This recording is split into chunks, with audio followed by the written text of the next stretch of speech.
I'm here at 2904 Windsor Lakes for the boards. I'm going to do the repair attempt.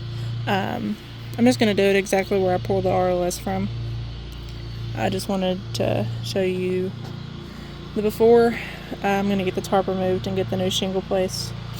I'll probably just do pieces of the video up until I do the actual installation process so you can watch that part, but it's probably going to be a little sketch for me to set my phone up for the whole thing, but I'll make sure every part is recorded and documented.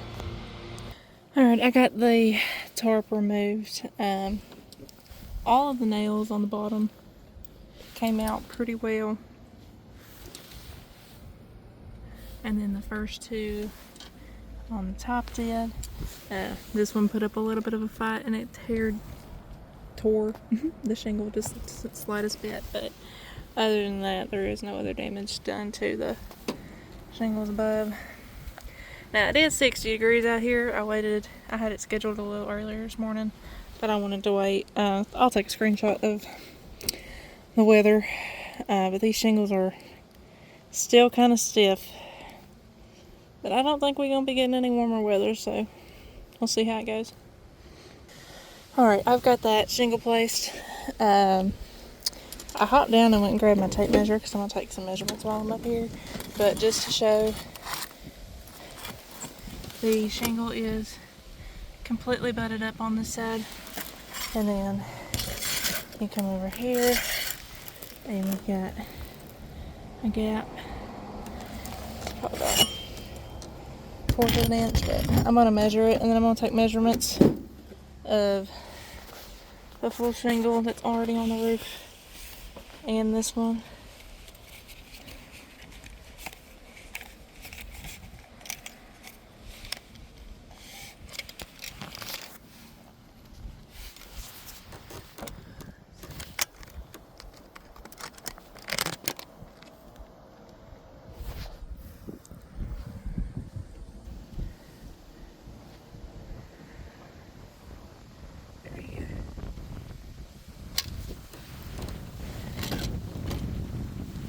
It's kind of blurry that first time.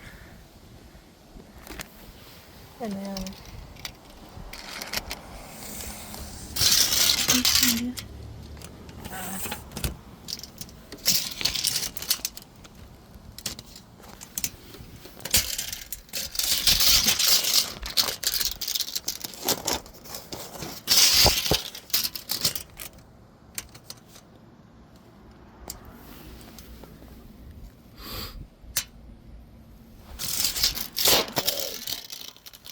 the one that I just installed. This is a full one.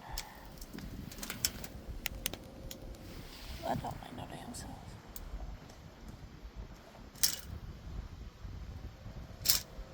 Yes, it does. My math just ain't mathing.